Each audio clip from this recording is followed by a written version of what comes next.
Muy bien, buenas tardes, hermanos, hermanas.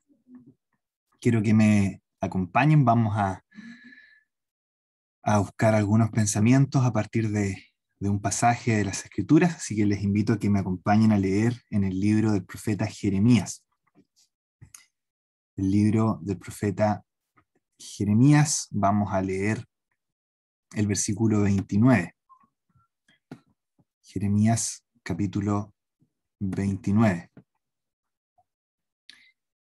Les voy a pedir que comencemos leyendo a contar del versículo 1. Jeremías capítulo 29, versículo 1. Dice así la palabra del Señor. Estas son las palabras de la carta que el profeta Jeremías envió de Jerusalén a los ancianos que habían quedado de los que fueron transportados, y a los sacerdotes y profetas, y a todo el pueblo que Nabucodonosor llevó cautivo de Jerusalén a Babilonia. Después que salió el rey Jeconías, la reina, los del palacio, los príncipes de Judá y de Jerusalén, los artífices y los ingenieros de Jerusalén, por mano de Elasa, hijo de Safán, y de Gemarías, hijo de Hilcías, a quienes envió Sedequías, rey de Judá, a Babilonia, a Nabucodonosor, rey de Babilonia. Decía, aquí viene el contenido de la carta de Jeremías a los exiliados. Versículo 4. Así ha dicho Jehová de los ejércitos, Dios de Israel, a todos los de la cautividad que hice transportar de Jerusalén a Babilonia. Edificad casas y habitadlas, y plantad huertos y comed del fruto de ellos. Casaos y engendrad hijos e hijas. Dad mujeres a vuestros hijos y dad maridos a vuestras hijas, para que tengan hijos e hijas, y multiplicaos ahí, y no os disminuyáis. Y procurad la paz de la ciudad a la cual os hice transportar, y rogad por ella a Jehová, porque en su paz tendréis vosotros paz. Porque así ha dicho Jehová de los ejércitos, Dios de Israel: no os engañen vuestros profetas que están entre vosotros, ni vuestros adivinos, ni atendáis a los sueños que soñáis, porque falsamente os profetizan ellos en mi nombre. No los envié, ha dicho Jehová. Porque así dijo Jehová: cuando en Babilonia se cumplan los 70 años, yo os visitaré, y despertaré sobre vosotros mi buena palabra para haceros volver a este lugar. Porque yo sé los pensamientos que tengo acerca de vosotros, dice Jehová, pensamientos de paz y no de mal, para daros el fin que esperáis. Entonces me invocaréis, y vendréis y oraréis a mí, y yo os oiré, y me buscaréis, y me hallaréis, porque me buscaréis de todo vuestro corazón. Y será hallado por vosotros, dice Jehová, y haré volver vuestra cautividad, y os reuniré de todas las naciones y de todos los lugares a donde os arrojé, dice Jehová, y os haré volver al lugar de donde os hice llevar. Mas habéis dicho: Jehová nos ha levantado profetas en Babilonia. Pero así ha dicho Jehová acerca del rey que está sentado sobre el trono de David, y de todo el pueblo que mora en esta ciudad, de vuestros hermanos que no salieron con vosotros en cautiverio. Así ha dicho Jehová de los ejércitos: he aquí envío yo contra ellos espada, hambre y pestilencia, y los pondré como los higos malos, que de tan malos no se pueden comer. Los perseguiré con espada, con hambre y con pestilencia, y los daré por escarnio a todos los reinos de la tierra, por maldición y por espanto, y por burla y por afrenta para todas las naciones entre las cuales los he arrojado. Por cuanto no oyeron mis palabras, dice Jehová, que les envié por mis siervos los profetas desde temprano y sin cesar, y no habéis escuchado, dice Jehová. Oíd pues palabra de Jehová, vosotros, todos los transportados que envié de Jerusalén a Babilonia. Hasta aquí la lectura en la palabra del Señor. Vamos a ver un poco algo del contexto de esta carta que acabamos de leer. Esta es la carta, se ha llamado la carta a los exiliados. Es una carta que escribe Jeremías a los exiliados. La nación de Judá ha sufrido recientemente su primer exilio, su primera deportación. Ha sido llevada a Babilonia. Obviamente, como esta es la primera deportación, los ánimos dentro del pueblo de Israel aún están exaltados. El pueblo lo único que quiere hacer es volver a Jerusalén, hacerse camino de vuelta. Obviamente, producto de lo mismo, se han levantado ciertos profetas que apoyan esta moción como si la moción viniera de Dios mismo y entonces incitan a la rebelión. Bueno, en este contexto, el profeta Jeremías escribe y envía esta carta que acabamos de leer. Y como ustedes se pudieron dar cuenta, en ella lo que hace Jeremías es denunciar principalmente estas intenciones de retornar, de rebelarse, como falsas profecías, y al contrario lo que les insta es a someterse y a establecerse en Babilonia. Ese, a grosso modo, el contenido de esta carta. Ahora, quizás a primera vista, la carta que acabamos de leer pareciera ser una simple recomendación práctica de cómo pueden sobrevivir ahí exiliados en medio de un ambiente adverso, como si fuera una especie de les conviene quedarse, no hagan mucho ruido, traten de llevarse lo mejor que puedan una vez que están allá exiliados. Pareciera que esa fuera la tónica de la carta, ¿verdad? Sin embargo, hay ciertas pistas y elementos dentro del texto que parecen indicar que aquí hay algo más en juego.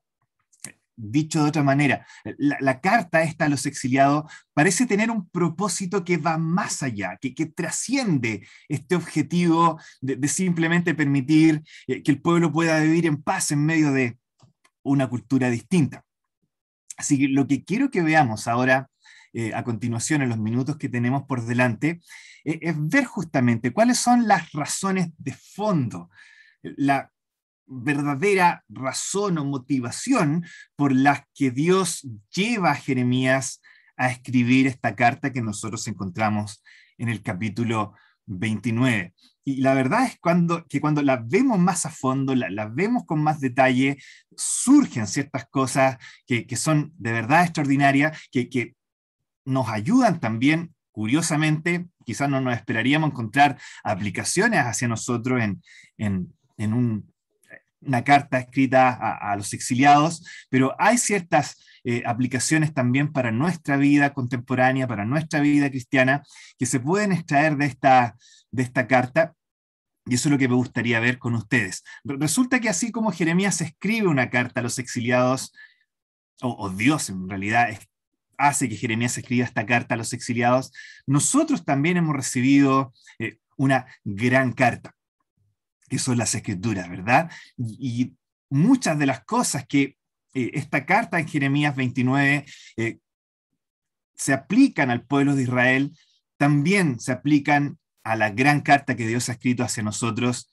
y que son las Escrituras. Así que tiene que ver el tema entonces con las Escrituras, cómo las Escrituras obran y trabajan de una manera muy similar a cómo esta carta en Jeremías 29 trabajó en el pueblo de Israel que estaba exiliado. Curiosamente, nosotros también vivimos una especie de exilio, ¿verdad? Somos extranjeros y peregrinos en tierra ajena que está ocupada por el enemigo y que debemos nosotros también saber cómo comportarnos en ella. Así que vamos a ver qué es lo que tenemos de fondo en esta carta escrita por Jeremías en el capítulo 29. Lo que quiero mostrarles a continuación son tres grandes ideas. Lo que quiero mostrarles es que la carta de Jeremías a los exiliados es un asunto, en primer lugar, se trata de un asunto de elección, se trata de un asunto de trascendencia y se trata de un asunto de conversión. Y quizás suene un poco extraño cada uno de estos tres puntos, pero a medida que avancemos ustedes me van a entender a qué me refiero con cada uno de ellos y qué aplicación también vamos a ir extrayendo para nosotros. Así que sin demorarnos más, vamos a lo primero. Esta carta en estricto rigor es un asunto de elección. ¿A qué me refiero con esto? Bueno, lo que tenemos que pensar acá y lo que tenemos que partir viendo es cuál es el contexto en el que se encuentra inserta esta carta. Si ustedes se fijaron, nosotros partimos leyendo inmediatamente el capítulo 29, pero este capítulo 29 se encuentra inserto entre medio de un flujo de pensamiento que va siguiendo Jeremías en su libro, en el libro de Jeremías. Resulta que esta carta se inserta justo entre el final de una sección de varios capítulos que se dedicó a denunciar a falsos profetas, entre medio del final de esa sección, y también se encuentra al inicio de una sección de Jeremías que se llama el libro de la consolación, donde encontramos más famosamente las promesas del nuevo pacto. Esta carta está justo ahí al medio, entre esta denuncia de los falsos profetas y el inicio de este así llamado libro de consolación. Por un lado, la carta está, si ustedes leen los capítulos anteriores, justo después que Jeremías condenó a otro profeta llamado Ananías por una falsa profecía, y eso lo encontramos en el capítulo 28. Y curiosamente, la carta misma consiste en una advertencia con respecto al engaño de falsos profetas que estaban proclamando un mensaje muy similar al de Ananías, pero en el exilio. Entonces ustedes se fijan que hay una conexión entre esta carta y toda esta discusión de falsos profetas que venía antes, ¿verdad? Pero por otro lado, esta carta se ubica justo antes de este anuncio, de esta proclamación del nuevo pacto, en los capítulos 30 al 33. De hecho, el versículo 14, fíjense en el versículo 14 específicamente, se encuentra esta frase que dice: y haré volver vuestra cautividad.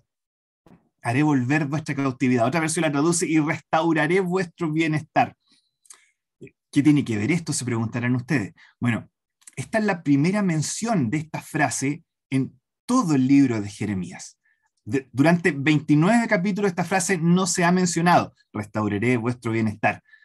Pero curiosamente, esta misma frase vuelve a ser exactamente igual, vuelve a ser utilizada por lo menos, ¿saben?, 8 veces más, y en los capítulos 30 al 33. Entonces, también hay una conexión, si ustedes se fijan, entre esta carta y lo que va a venir a continuación. El profeta se encarga de mostrarnos esa conexión entre lo que hay antes y lo que hay después. ¿A qué va todo esto? Esa es la pregunta del millón. Tiene que ver con lo siguiente. Acá no tenemos una carta aislada. Tenemos una carta que está situada como una bisagra, justo ahí entre medio de un recorrido que tiene la carta a Jeremías. Hay una narrativa que se sigue, hay un plan de Dios que se va siguiendo, y si ustedes se fijan, ese plan de Dios va desde el pueblo que está siendo juzgado hacia el pueblo siendo liberado por un nuevo pacto. Hay un plan de Dios que busca dirigir a su pueblo hacia un nuevo pacto que está ahí en los capítulos 30 al 33. Sin embargo, para llegar a ese destino, al destino de los capítulos 30 al 33, los capítulos 26 al 29 nos plantean dos posibles rutas, dos posibles caminos a seguir. Y la gran pregunta, la gran interrogante que tiene que dilucidar el pueblo es cuál de estos dos caminos es el correcto. Hay dos posibles rutas que prometen llevar al pueblo a través del plan de Dios hacia un nuevo pacto. Dos caminos posibles. Y la idea acá es que el pueblo tiene que dilucidar cuál de estos dos caminos va a ser el correcto. Una de estas rutas, una de estas posibles rutas o caminos, es obviamente el planteado por los falsos profetas, ¿verdad? Y ellos lo que abogan es por un retorno forzoso e inmediato y rebelde a Jerusalén. Hay que volver lo antes posible, tenemos que volver a Jerusalén, esa es la única manera en que estaremos bajo el amparo de Dios y Dios obviamente nos va a apoyar. Y si ustedes lo piensan, es un camino que suena bastante atractivo y ustedes también podrían decir en aparente consonancia con la voluntad de Dios, ¿verdad? Después de todo, lo que los profetas estos están sugiriendo es que el pueblo retorne a la tierra prometida, ¿no es cierto? Para habitar, ¿no es cierto?, en la ciudad santa, que aún sigue intacta, no ha sido destruida aún, donde todavía está de pie el templo y donde aún existe un rey sentado en el trono de David. Todo pareciera tener mucha consonancia con la voluntad de Dios. Pareciera que la voz de estos profetas fuera acorde a la voluntad de Dios. Y esa entonces es una ruta o un camino por el que este pueblo puede seguir. La otra ruta, el otro camino, es el que plantea Jeremías. Y lo que hace Jeremías es todo lo contrario. Jeremías dice, no vuelvan, quédense. E insiste en un tiempo prolongado viviendo en el exilio. Y si ustedes lo piensan, es un prospecto evidentemente poco atractivo y podríamos decir también en una aparente disonancia con la voluntad de Dios. Porque tiene que ver con habitar lejos de la tierra prometida, donde no hay un templo en el cual puedan adorar, sin un rey, hijo de David, sentado en el trono, y más encima permaneciendo en una tierra que es conocida por ser la misma cuna de la rebelión organizada en contra de Dios. Babilonia, Babel, todo lo que se cataloga como enemigo de Dios está en esa ciudad, y Jeremías le está diciendo, vivan ahí. Todo parece indicar que el camino obvio a seguir entre estos dos es que se vuelvan a Jerusalén, ¿verdad? Sin embargo, y aquí viene el punto, lo obvio no siempre es lo correcto. Y eso quiero que les quede metido acá. Lo obvio no siempre es lo correcto. Y la carta de Jeremías 29 es este punto de inflexión donde Dios le indica a su pueblo cuál es su voluntad al respecto. Y entonces ahora ustedes me entienden cuando les digo que esta carta es un asunto de elección, ¿verdad? Porque el pueblo tiene que elegir. Hay dos rutas, hay dos caminos, y tienen que elegir cuál de estos dos caminos van a elegir, cuál de estos caminos van a seguir. Es un asunto de elección.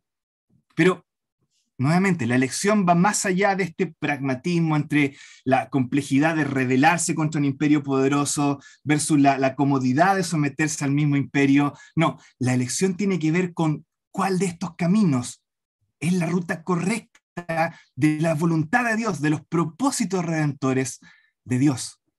Por lo tanto, esta carta lo que hace no es dar recomendaciones prácticas para vivir bien, es un instrumento elemental entregado por Dios para que el pueblo pueda discernir cuál es su voluntad, cuál es el camino de su voluntad. ¿Se fijan? Y aquí es donde cae, pero de cajón, la primera aplicación que viene para nosotros, ¿verdad? Y esta es la aplicación que podemos hacer de este primer punto. Y es la siguiente. Hermanos, hermanas, la voluntad de Dios no se caracteriza por ser obvia, sino por ser bíblica. Y eso es muy importante que lo tengamos presente. La voluntad de Dios no se caracteriza por ser obvia, sino por ser bíblica. Si ustedes lo piensan, para los desterrados, para estos exiliados del texto que acabamos de leer, lo más lógico, parecía muy lógico que la voluntad de Dios fuera volver a Jerusalén. Y sin embargo, la palabra de Dios en la pluma de Jeremías le mostró todo lo contrario. De la misma manera, hermano, hermana, va a haber decisiones en tu vida que a lo mejor van a parecer muy lógicas, muy evidentes. Sin embargo, la prueba final que llevará a discernir la voluntad de Dios no es cuán evidente o lógico parezca cierto curso de acción, sino cuán bíblico lo sea. Obviamente, hay cosas que en la Biblia son claras, son explícitas, no dan lugar a dudas, y esas cosas en realidad no tenemos mayores, o no deberíamos tener mayores problemas en obedecerlas, ¿verdad? Pero hay otras cosas muchas veces, donde tú tienes que decidir entre ciertos cursos de acción. Y la Biblia no te dice de manera explícita qué decisión debieras tomar, ¿no es cierto? Y muchas veces en este punto del camino, siempre tendemos a irnos por cuál de estas dos elecciones es la más obvia, la más lógica, la más evidente. Ese es nuestro patrón de elección. Y no está bien. La voluntad de Dios no es lo más obvio, es lo más bíblico. Y las Escrituras nos dan ciertos principios que nosotros no debemos ser flojos para extraerlos y ponerlos en práctica. Muchas veces no vamos a tener las palabras directas de Dios en las Escrituras, no vamos a ver las nubes en el cielo formando letras diciéndonos a dónde y cuándo tenemos que irnos o hacer ciertas cosas u otras cosas, pero hay ciertos principios en las Escrituras. Y muchas veces, lamentablemente, pasa que nosotros nos vamos por cuál curso de acción es el más evidente o lógico, en vez de ver cuál curso de acción es el que está más de acuerdo a los principios o valores bíblicos. Y esa es la primera gran enseñanza. Cuando vayas a tomar ese tipo de decisión, hermano o hermana, no pienses en lo más evidente, piensa en lo más bíblico. Y esa es la decisión que probablemente estará más de acuerdo a la voluntad de Dios. Un asunto de elección. Eso es nuestro primer punto. Vamos a lo segundo. Les dije que esta carta tenía un asunto de elección, lo acabamos de ver, pero en segundo lugar aquí también tenemos un asunto de trascendencia. ¿A qué me refiero con esto? Resulta que hay una especie de gran historia, una especie, podríamos decir, de sombra que se extiende a través de toda la historia de las Escrituras, y es un pasaje puntual. Y es un pasaje que está en Génesis, específicamente en Génesis capítulo 3, versículo 15. Esta promesa de que la simiente de la mujer derrotaría a la serpiente, y por lo mismo se ve a lo largo de las Escrituras un esfuerzo repetido por parte de Satanás por destruir esa línea a través de la cual llegaría la simiente, a través de la cual él mismo sería derrotado. Las Escrituras, sobre todo el Antiguo Testamento, es una historia continua de Dios preservando la descendencia a través de la cual vendría el vencedor, y por otro lado Satanás buscando destruir esa descendencia a través de la cual vendría el vencedor que lo derrotaría a él. Bueno, esta misma idea, esta misma sombra, podríamos decir, se extiende y alcanza la decisión que debe tomar el pueblo en estos versículos. Y esa es la segunda razón por la que Dios lleva a Jeremías a escribir esta carta. ¿Dónde puedo ver yo eso? ¿De dónde saco esa semejante idea? Bueno, fíjense en lo siguiente. Primero, la carta, si ustedes se fijan, incluye un llamado a prosperar y a multiplicarse en Babilonia. Está esa idea en los versículos 5 y 6. Ahora, fíjense ustedes que hay en este llamado, en este mandato, una especie de resonancias, de ecos a otro llamado que se hizo justamente en Génesis, ¿verdad? Fructificaos, multiplicad. Ese es el mandato que Dios le hace al hombre en el principio de la creación y que casi le está volviendo a hacer a este pueblo. Es el mismo mandato que se le dio al pueblo hebreo mientras se encontraban bajo la esclavitud en Egipto también, porque Satanás estaba buscando destruir la descendencia y Dios les dice, fructifíquense, multiplíquense, porque de esta manera la descendencia se asegura hacia más adelante desde donde va a venir el vencedor. Por lo tanto, a través de estos versículos 5 y 6 se pueden encontrar ecos, donde encontramos una conexión entre esta comunidad que tenemos acá y la línea a través de la cual va a llegar esta descendencia prometida que va a derrotar a la serpiente. Eso es lo primero. Pero hay más, fíjense en estos mandamientos que hay a edificar casas, a plantar huertos, prosperar y multiplicarse, que también lo vimos. Fíjense que esto es todo lo contrario a lo que estaba sufriendo el pueblo de Israel antes de ser exiliado. Es una verdadera reversión de toda la destrucción, desolación, pobreza y esterilidad también que traían como consecuencia las maldiciones del pacto. En Deuteronomio capítulo 28, en los versículos 30 al 32, el pueblo de Israel es advertido. Y Dios les dice al pueblo de Israel, si ustedes desobedecen y quebrantan mis mandamientos, van a venir maldiciones sobre ustedes, sus matrimonios se van a romper, sus hogares se van a perder, no van a disfrutar sus viñas y no van a tener hijos. Y esto era parte de la maldición, producto de la desobediencia del pueblo. Y eso es lo que estaba sufriendo Israel antes de ser exiliado. Pero fíjense ahora que todos esos aspectos de la maldición están siendo divinamente quitados de la comunidad que se fue al exilio. Entonces, pareciera ser que Dios estuviera formando una verdadera burbuja alrededor de esta comunidad que está en Babilonia, donde las maldiciones del pacto ya no se aplican, han dejado de tener efecto y entonces permiten la sobrevivencia de la simiente prometida a través de la cual va a llegar el Salvador que va a vencer. El resto sigue estando bajo maldición, pero ellos parecieran que ahora fueran colocados en una verdadera burbuja, donde ahí va a poder fructificar la descendencia a través de la cual va a venir el Salvador. Por un lado, si ellos permanecen en Babilonia, están bajo esta burbuja y por lo tanto van a escapar de las maldiciones del pacto y van a poder sobrevivir. Pero por otro lado, si intentan regresar a Jerusalén, eso significa colocarse nuevamente bajo todo el peso de la maldición y ser condenados al exterminio absoluto. Y la descendencia, de donde viene el Salvador, se destruye. ¿Se fijan?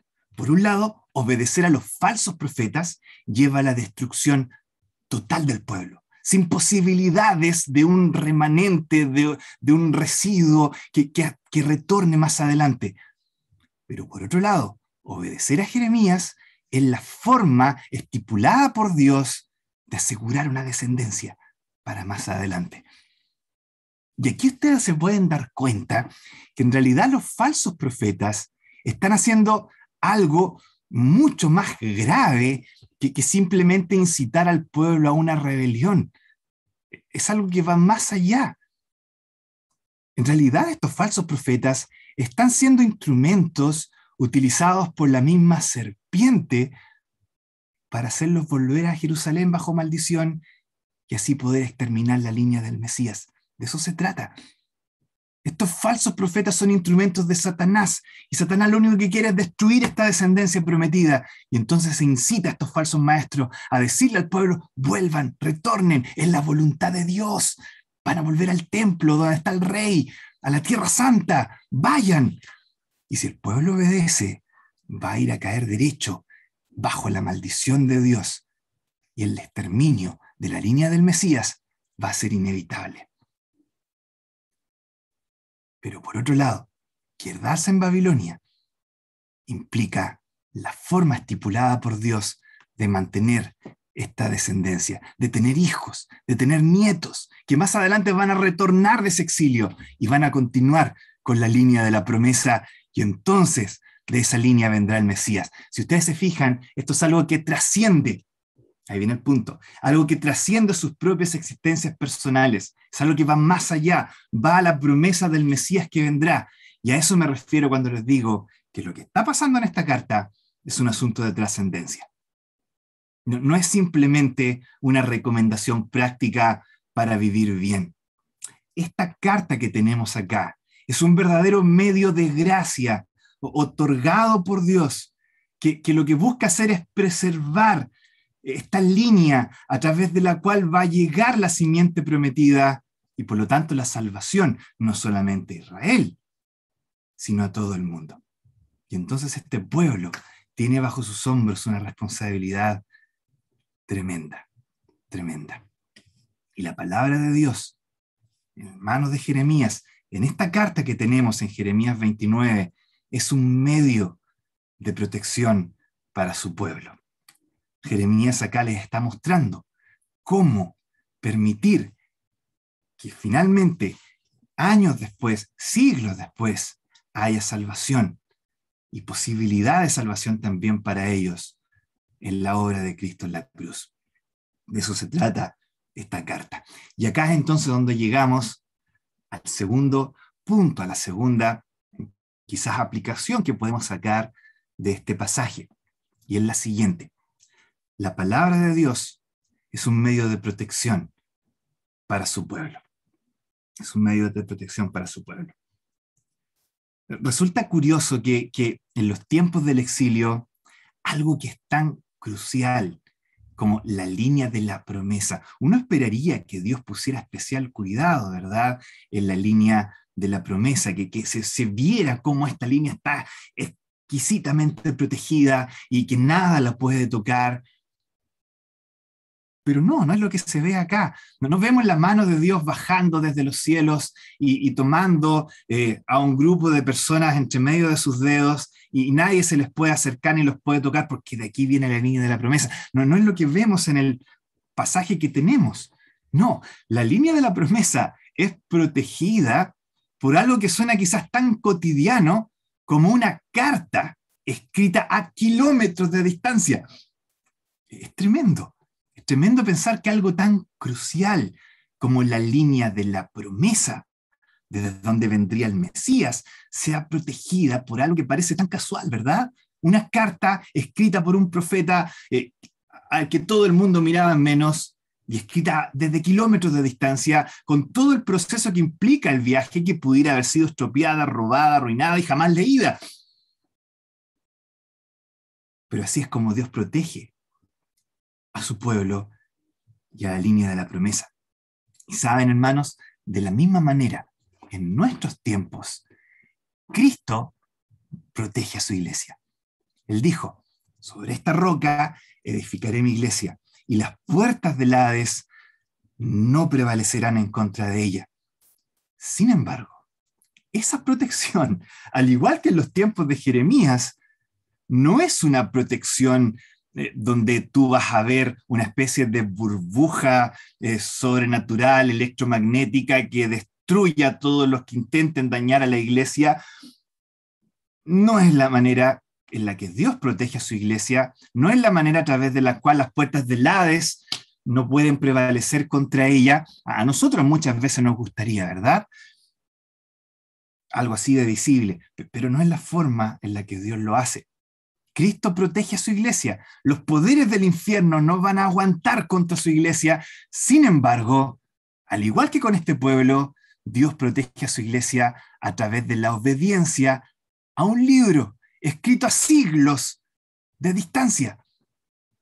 ¿Se dan cuenta? Así como este pueblo es protegido a través de una carta escrita a kilómetros de distancia, nosotros también somos protegidos obedeciendo a un libro que fue escrito a siglos de distancia. Y esta proclamación de las Escrituras es justamente también para nosotros un medio de gracia que sigue protegiendo al pueblo de Dios. Hermano, hermana, lo que a ti a lo mejor te parece tan cotidiano, tan diario, tan habitual, tan poca cosa, como tomar tu Biblia, leer un par de versículos o de capítulos, o ir a algún lugar y escuchar la palabra de Dios siendo proclamada y explicada, que pareciera ser tan mundano a lo mejor, en el buen sentido de la palabra, tan poco milagroso, podríamos usar ese otro término, es el medio dado por Dios para proteger a su iglesia. Así que no lo menosprecies, no lo mires en menos. No mires en menos esos 20 minutos que a lo mejor vas a pasar al calor de las Escrituras. Esa es la manera en la que Dios te está protegiendo. En la medida en la que su iglesia va a ser protegida y las puertas del infierno no van a poder prevalecer contra ella. Así que toma en serio tu Biblia. Nosotros no tenemos quizás la responsabilidad, pudiéramos decir, de que a través de nosotros va a llegar la línea del Mesías, pero nosotros somos la descendencia de Él. Somos aquellos que somos el fruto de su aflicción. Somos aquellos que estamos destinados a un futuro donde el mundo entero va a ser transformado. Y no podemos darnos el lujo de perdernos. Y las Escrituras entonces son el medio que Dios usa para poder mantenernos en pie. Esto trasciende nuestros placeres y gustos personales. Esto se trata del reino de Dios. Y tú, hermano y hermana, eres parte de ese reino. Y Dios te protege a través de su palabra. Así que úsala, úsala. Eso es lo segundo. Vamos finalmente a lo tercero. Les dije que en esta carta había un asunto de elección, había un asunto de trascendencia, y ahora lo tercero. Aquí también hay un asunto de conversión. ¿A qué me refiero con esto? A la larga, uno pudiera pensar que acá la cosa tiene que ver con si volvemos a Jerusalén o nos quedamos en Babilonia. Un tema de un cambio de lugar geográfico, ¿verdad? Pero esta carta, hermanos, tiene que ver con algo más que un cambio geográfico. Tiene que ver con un cambio en el corazón del pueblo. Esta carta lo que está buscando al hacer que el pueblo se quede en Babilonia es que Dios obre una transformación profunda en el corazón de este pueblo. Y esa es, creo yo, la razón más importante por la que esta carta está aquí y ha sido escrita. Fíjense en lo que vimos en los versículos 16 al 20, porque ahí tenemos justamente las maldiciones, lo que hablábamos en el punto anterior, las maldiciones que están sobre la cabeza de este pueblo que no se fue al destierro. Pero estas maldiciones, si ustedes leen los versículos 16 al 20, tenían una causa. No eran maldiciones simplemente porque sí, porque Dios es un Dios amargado y que disfruta maldiciendo a la gente y entonces por eso que este pueblo está bajo maldición. No, no se trata de eso. Estas maldiciones tienen una causa y la razón específica es que los judíos no quisieron escuchar la voz del Señor. Eso es lo que dice el versículo 19. No oyeron mis palabras que les envié por mis siervos los profetas. No habéis escuchado, dice Jehová. No quisieron escuchar la palabra del Señor. En otras palabras, este pueblo estaba bajo maldición porque no está arrepentido. No hay arrepentimiento. ¿Saben cuál es el problema? Es que no solamente el pueblo que estaba en Jerusalén no está arrepentido, sino que este pueblo que ahora está en el exilio en Babilonia tampoco parece estar muy arrepentido. Siguen en esta actitud endurecida. El pueblo, en otras palabras, no está preparado para volver. Si vuelven, van a ser de los mismos que no quieren escuchar la voz del Señor. No quieren volverse a Dios, no quieren escuchar a Dios. Todo lo que está detrás de este buscar volver a Jerusalén es seguir confiando en ellos mismos. Es esta misma actitud indolente ante la voz de Dios que los había caracterizado antes de ser exiliados. ¿Qué es lo que Dios busca entonces en el exilio? Versículos 12 al 14. Ahí está el gran propósito del exilio, y como les decía hace un momento atrás, este propósito no tiene que ver tanto con un retorno geográfico, sino con un retorno a Dios. Es decir, arrepentimiento y conversión. ¿Qué dice Dios? Versículo 12. Yo os oiré. Luego, ¿qué dice el versículo 14? Me dejaré, o seré hallado por vosotros. Yo os escucharé, me dejaré hallar por vosotros. Y entonces, entre medio de estas dos grandes promesas, en el versículo 13 está este pasaje extraordinario. Y me buscaréis y me hallaréis. Y aquí viene el tema. Porque me buscaréis de todo vuestro corazón. ¿Por qué? Porque el exilio tiene la intención de hacer que el corazón de este pueblo sea transformado, que el corazón de este pueblo se convierta y se vuelva a Dios. El exilio, en otras palabras, es el mecanismo usado por Dios para transformar el corazón de este pueblo. Quizá una pregunta curiosa que uno se pudiera hacer a estas alturas es, bueno, pero ¿de qué manera el exilio va a lograr esto?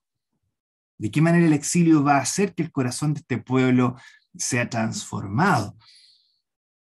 Quizá dejando de lado algo que yo creo lo más importante acá, que es la función sobrenatural del Espíritu Santo transformando el corazón humano, Pero pensando explícitamente en el tema del exilio, probablemente esta transformación, este tipo de cambio tiene que ver con lo siguiente.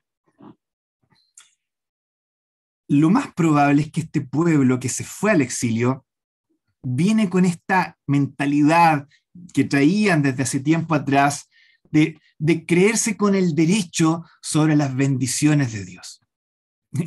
Algo que pareciera no ser muy lejano a nuestra realidad como creyentes a veces, ¿verdad? Estos judíos se sentían con la atribución de exigirle todo tipo de beneficios a Dios, aun cuando estuvieran viviendo en abierto pecado en contra de Él, en abierta idolatría en contra de Él, porque somos sus hijos. Entonces Dios me debe cosas porque soy su hijo, aun cuando estoy actuando en abierto pecado de desobediencia y rebelión en contra de Dios. Esa es la actitud que tenía este pueblo. Ellos vivían como ellos querían, pero al mismo tiempo Dios les debía protección. Israel estaba segurísimo que Jerusalén jamás caería, porque ahí está el templo del Señor.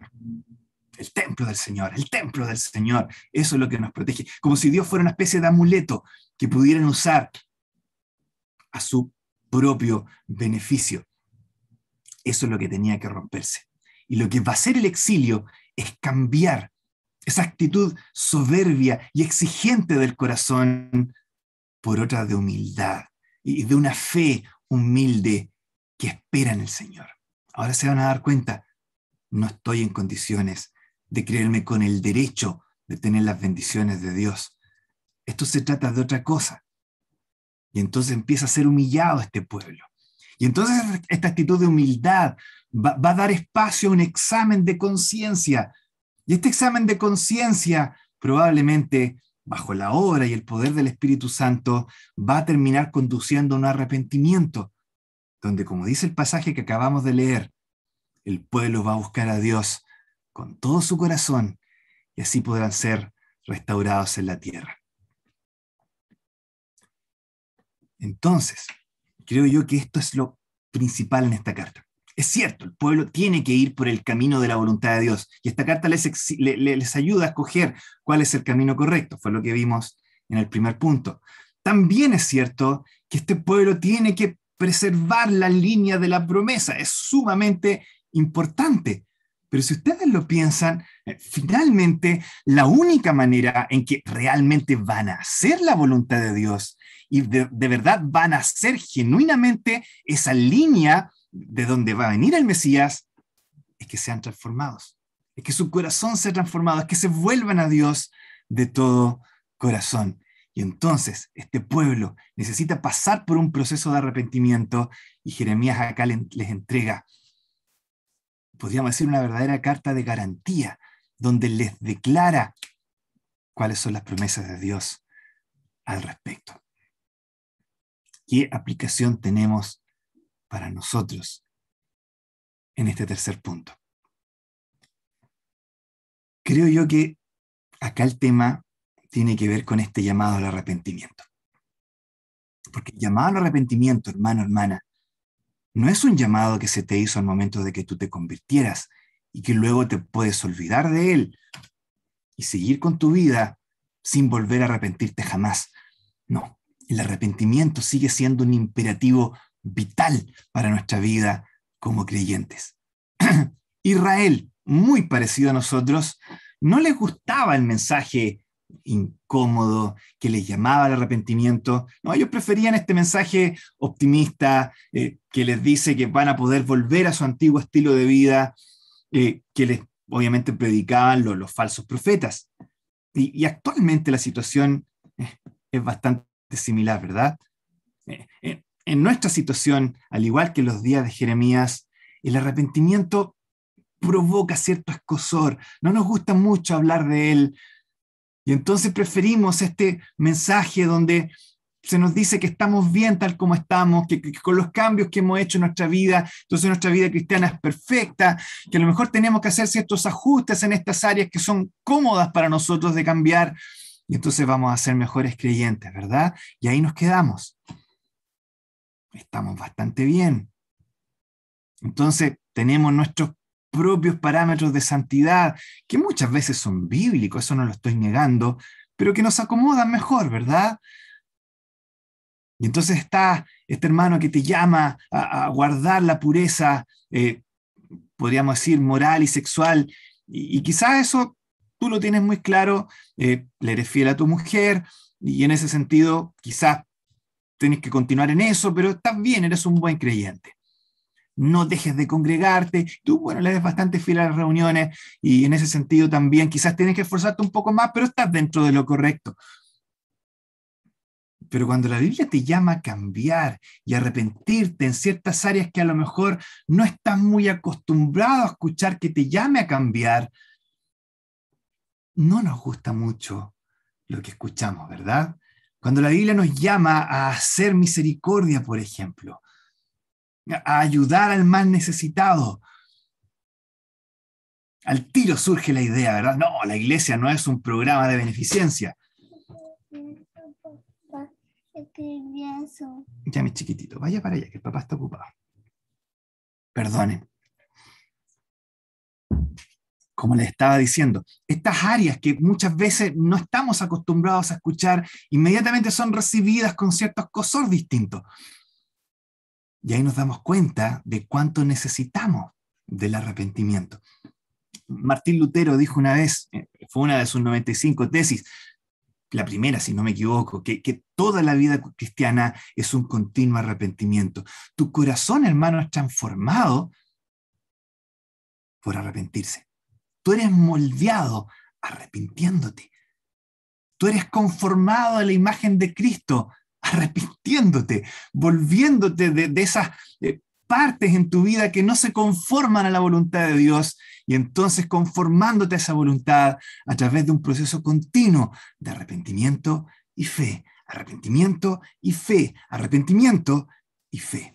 Y entonces el mismo mensaje que creímos en un inicio es el que se sigue aplicando a nuestras vidas para cada una de esas áreas en las que necesitamos crecer y desarrollarnos como creyentes.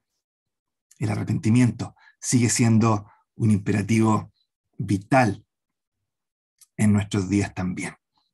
Entonces, ya para concluir, resumiendo todo lo que hemos visto hasta el momento, efectivamente, esta carta, a lo mejor es primera vez que ustedes tienen conocimiento de ella, la carta a los exiliados de Jeremías 29, efectivamente no es solo una recomendación práctica para vivir bien en un ambiente adverso, no, es un instrumento elemental entregado por Dios para llevar al pueblo a discernir cuál es el camino de su voluntad.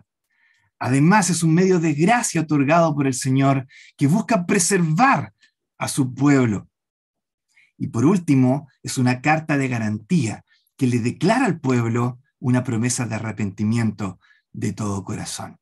Y lo mismo podemos aplicar con respecto a la Biblia a nuestras propias vidas.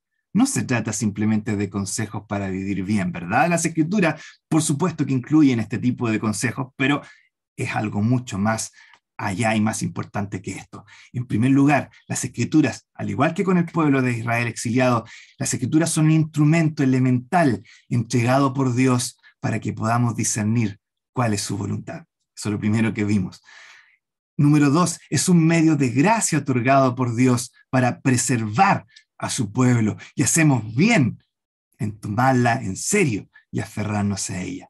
Y finalmente, las Escrituras son la garantía de que Dios nos va a transformar. Lo que nosotros tenemos que hacer es someternos a ella, y cuando ésta nos pide arrepentimiento, también buscar arrepentirnos de todo corazón. Que el Señor nos ayude a tomar en serio su palabra y a poder vivir de acuerdo a su voluntad en todo lo que hagamos en nuestro día a día. Vamos a orar y luego entonces vamos a terminar.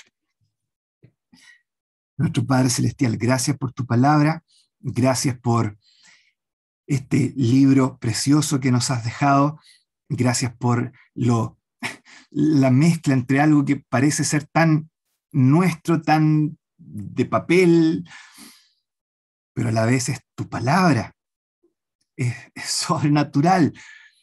Vemos en nuestra vida cómo ella nos transforma y nos moldea, y nos damos cuenta que es más que una simple carta, es tu palabra, poderosa, como dice el escritor a los Hebreos, viva y eficaz, más cortante que espada de dos filos, que penetra hasta partir el alma, las coyunturas y los tuétanos, y discierne los pensamientos y las intenciones del corazón. Gracias por ella. Gracias porque ella nos habla de tu Hijo, y gracias porque ella nos lleva a ser hechos conformes a su imagen. Quedamos agradecidos por ella, siempre en el nombre precioso de nuestro Salvador, nuestro Señor Jesús. Amén.